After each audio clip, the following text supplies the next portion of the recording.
முடியும். ஃபெயிலியர் இதயத்துக்கு போக விடாதீங்க. ஜெயிச்சதுக்கு அப்புறம் அது தலைக்கு ஏற விடாது.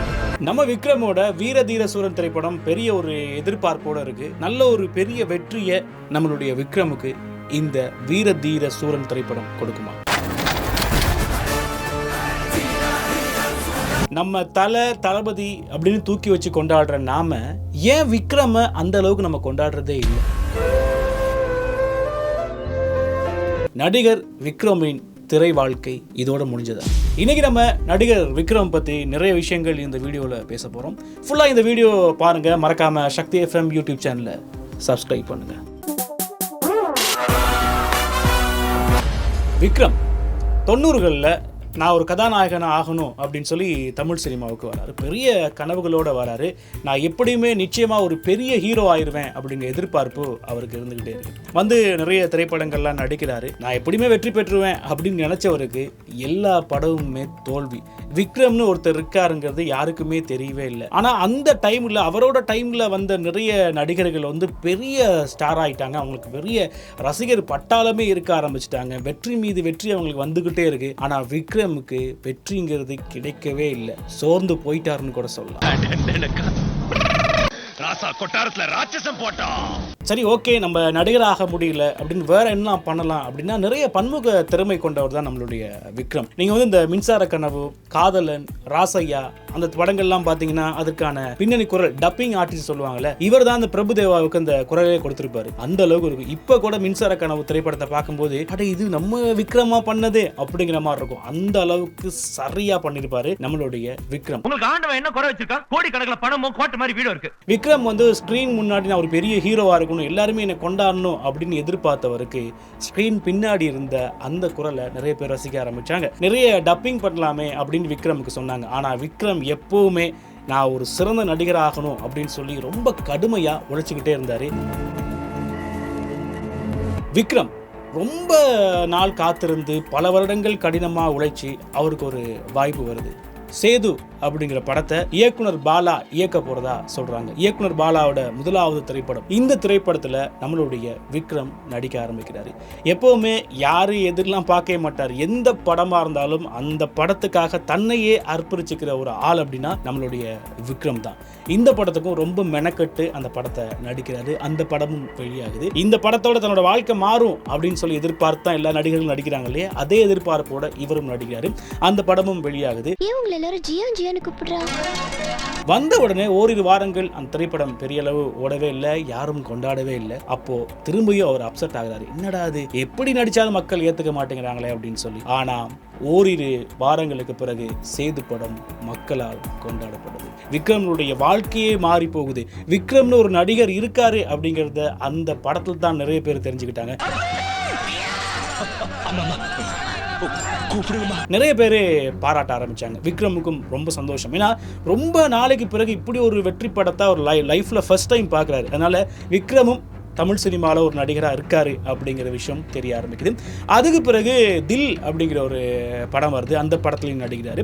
ஒரு விஷயம் சொல்லுவாங்க, அதாவது எப்படியாப்பட்ட ஒரு படைப்பாக இருந்தாலும் அந்த படைப்பு வியாபாரம் ஆகணும், மக்கள் ரசிக்கணும், மக்கள் கொண்டாடணும். இல்லை அப்படின்னு சொன்னால் அது ஒரு நல்ல படைப்பாகவே இருக்காது. அது நல்ல படைப்பாக யாருமே ஏற்றுக்க மாட்டாங்க. ஏன்னா அந்த படத்துக்காக நிறைய மெனக்கெடுவாங்க, நிறைய செலவழிப்பாங்கல்ல, அந்த காசுலாம் திரும்ப எடுக்கவே முடியாதுல்ல. இவரும் அந்த ஒரு வியாபார நடிகன் ஆகணும், ஒரு கமர்ஷியல் ஆக்டர் ஆகணும் அப்படிங்கிறதுக்காக நிறைய கஷ்டப்பட்டு போராடிக்கிட்டு இருந்தாரு நம்மளுடைய விக்ரம். இதெல்லாம் தாண்டி அடுத்து என்ன பண்ண போறோம் அப்படிங்கிற கேள்வி இருக்கும்போது சூர்யாவோட ஒரு படத்துல நடிக்க போறேன் அப்படின்னு நம்மளுடைய விக்ரம் சொல்றாரு. அந்த படத்தையும் இயக்க போறது நம்மளுடைய பாலா. ஏற்கனவே நம்ம சேதுல பார்த்துட்டோம் நம்மளுடைய விக்ரமனுடைய நடிப்பு. இந்த படம் நிச்சயமா ஒரு வித்தியாசமான படமா இருக்கும், நம்மளுடைய எல்லாருமே ரசித்து கொண்டாடுற ஒரு படமா இருக்கும் அப்படின்னு எல்லாருமே எதிர்பார்த்தாங்க. அந்த எதிர்பார்ப்போடு வந்த படம் தான் பிதாமகன். வேற லெவல் பண்ணிருப்பாரு. என்னங்க இது, விக்ரமாங்க நடிப்புக்காக இவ்வளோ அர்ப்பணிக்கிறாரா? நம்ம கமலஹாசனை தான் அப்படி பார்த்துருப்போம். அந்த மாதிரி தன்னை நடிப்புக்காக என்னென்னமோ தன்னை உருமாத்திக்கிட்டே இருப்பார்ல, அந்த மாதிரி இது விக்ரமா அப்படிங்கிற மாதிரி இருந்தது. வேற லெவல் பண்ணிருப்பார். அந்த படமும் பட்டி தொட்டி எல்லாருமே விக்ரம தூக்கி வச்சு கொண்டாட ஆரம்பிச்சாங்க.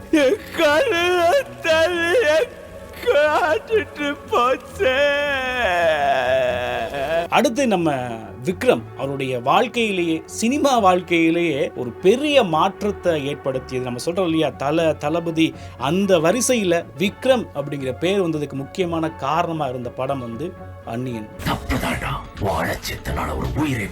அதில் நம்ம ரெமோவாக, அம்பியா, அந்நியனா 3 வேடங்களில் 3 கதாபாத்திரங்கள் நடிச்சிருப்பாரு. அதெல்லாம் வேற லெவல். இது வரைக்கும் அந்த மாதிரிலாம் யாருமே பண்ண முடியாத இருக்கும். அந்த அளவுக்கு அவர் பண்ணியிருப்பார். நிறைய பேர் கொண்டாடினாங்க, ரசித்தாங்க, விக்ரமை தூக்கி வச்சு கொண்டாட ஆரம்பித்தாங்க. ரொம்ப கஷ்டப்பட்டு தன்னோட வாழ்க்கையில் சினிமாவில் ஏதாவது ஜெயிச்சிருமா அப்படிங்கிற பல கேள்விகளோடு பல போராட்டங்களுக்கு பிறகு அந்த வெற்றி நம்மளுடைய விக்ரமுக்கு கிடைக்க ஆரம்பிச்சது. அதுக்கு பிறகு வந்த பீமாவாக இருக்கட்டும், கந்தசாமி, இந்த மாதிரி சில திரைப்படங்கள் அவருக்கு வந்து பெரிய அளவு வெற்றியை தரவே இல்லை. இருந்தாலும் அவர் தோண்டு போகாமல் நிறைய படங்கள் நடித்தார். அதிகமான தோல்வி படங்கள் நடித்த ஒரு ஆள் நம்ம அஜித்னு சொல்லுவோம் இல்லையா, அதே மாதிரி இவரும் சொல்லலாம். இவரும் நிறைய தோல்வி படங்களை தந்த ஒரு நடிகர் தான் நம்மளுடைய விக்ரம். இப்படி பல போராட்டங்களுக்கு பிறகு அண்மையில் வந்து நம்ம எல்லாருமே பார்த்துருந்தோம் இல்லையா, தங்கலான் திரைப்படம். அதுலேயும் ரொம்ப வித்தியாசமா இருக்காரு. என்ன மனுஷங்க இவரு அப்படின்னு கூட தோணுச்சு. அந்த அளவுக்கு ரொம்ப வித்தியாசமா எந்த கதாபாத்திரம் கொடுத்தாலும் அந்த கதாபாத்திரத்தை என்னை விட யாருமே பண்ணிடக்கூடாது அப்படிங்கிற அளவுக்கு பண்ணுவார். உதாரணத்துக்கு காசி படம் பார்த்தோம்ல, இனி வரைக்கும் நம்மளால மறக்கவே முடியாது.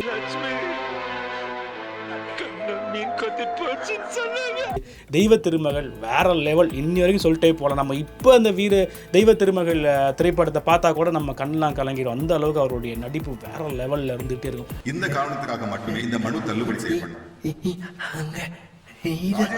எந்த கதாபாத்திரம் கொடுத்தாலும் அந்த கதாபாத்திரமா அப்படியே மாறி நடிக்கக்கூடிய ஒரு ஆள் நம்மளுடைய விக்ரம். தங்கலான் திரைப்படம் பார்த்துருந்தோம். அதெல்லாம் பார்க்கும்போது அப்பா இந்த படம் வேற லெவலில் போகுங்க அப்படின்னு சொல்லி எதிர்பார்த்தோம். அதுவும் பெரிய வெற்றியை நமக்கு நம்மளுடைய விக்ரமுக்கு கொடுக்கவே இல்லை. அதே மாதிரி நம்ம கோப்ரா படம் பார்த்தோம் இல்லையா, அதுவும் நம்ம வேற மாதிரி இருக்கும் அந்த படம். ஆனால் அந்த படமும் ஒரு பெரிய வெற்றியை நம்ம விக்ரமுக்கு தரவே இல்லை. இப்படி தொடர்ந்து பல தோல்விகளை சந்திச்சுட்டு வர விக்ரம், அவருடைய வாழ்க்கையில் தோல்வி அப்படிங்கிறது புதுசான விஷயமே கிடையாது.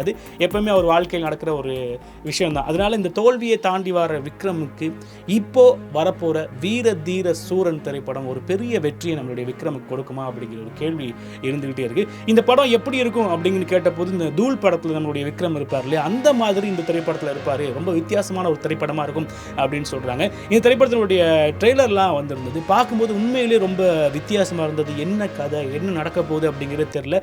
ஒரு சஸ்பென்ஸோட இருந்துகிட்டே இருக்கு. இந்த படம் வந்த பிறகு விக்ரம் இவ்வளவு நாள் பல தோல்வி படங்களை தந்திருந்த ஒரு ஆளா இருக்காருல்ல, இந்த படம் ஒரு வெற்றியை அவருக்கு கொடுக்குமா? எல்லாருமே சொல்றது, அந்த சமூக வலைத்தளங்களில் ஒருத்தர் எழுதி நான் கேள்விப்பட்டேன், ஏப்பா அந்த மனுஷன் இவ்வளோ கஷ்டப்பட்டு ஒரு படம் நடிக்கிறது, நல்ல படத்தை கொடுங்கப்பா அவருக்கு. அவர் ஒரு படம் கொடுத்துட்டா அந்த படத்துக்காக தன்னையே அர்ப்பணிச்சு இவ்வளோ கஷ்டப்பட்டு நடிக்கிற மனுஷன் நிறைய தோல்வியே கொடுத்துக்கிட்டு இருக்கீங்களே அப்படின்னு ஒரு ஃபேஸ்புக்கில் எழுதி நான் படிச்சிருந்தேன். அந்த விஷயம் இப்போ எனக்கு ஞாபகத்துக்கு வருது. அந்த மாதிரி ஒரு படத்துக்காக இவ்வளோ மெனக்கடுற நம்மளுடைய விக்ரமுக்கு இந்த வீர தீர சூரன் திரைப்படம் ஒரு பெரிய வெற்றி திரைப்படமாக வருமா அப்படிங்கிறத பொறுத்து இருந்தால் பார்க்கணும். நம்ம எப்போவுமே நிறைய நல்ல நடிகர்களை கொண்டாட மறந்துட்டோமோ அப்படிங்கிற ஒரு கேள்வி எனக்குள்ளே இருந்துக்கிட்டே இருக்கும். எல்லாருக்குமே இருந்துக்கிட்டே இருக்குள்ள, இப்போல்லாம் என்ன நடிகருங்க ஏன் மறந்துட்டோம் அப்படிங்கிற மாதிரி நம்ம சில பேரை கொண்டாடும் போது சில நல்ல நடிகர்கள் நம்ம கொண்டாட தவறிடுறோம். அப்படி ஒரு ஆள் தான் நம்மளுடைய விக்ரம். விக்ரமுடைய வீர தீர சூரன் திரைப்படம் ஒரு பெரிய வெற்றியை தருமா அப்படிங்கிறத நம்ம பொறுத்து இருந்தால் பார்க்கணும். நீங்களும் அந்த படம் பார்த்த பிறகு உங்களுடைய கருத்துக்களையும் சொல்லுங்கள். அது மட்டும் கிடையாது, விக்ரம் பற்றி நீங்கள் என்ன நினைக்கிறீங்க, அவருடைய அந்த அர்ப்பணிப்பை பற்றி என்ன நினைக்கிறீங்க, அவர் நடித்த நிறைய திரைப்படங்களில் உங்களுக்கு ரொம்ப பிடிச்ச திரைப்படம் எது அப்படிங்கிறதையும் கீழே கமெண்ட்டில் சொல்லுங்கள். மறக்காமல் சக்தி FM யூடியூப் சேனலை சப்ஸ்கிரைப் பண்ணி வைங்க. இன்னொரு வீடியோவில் உங்களை சந்திக்கிறேன். வணக்கம்.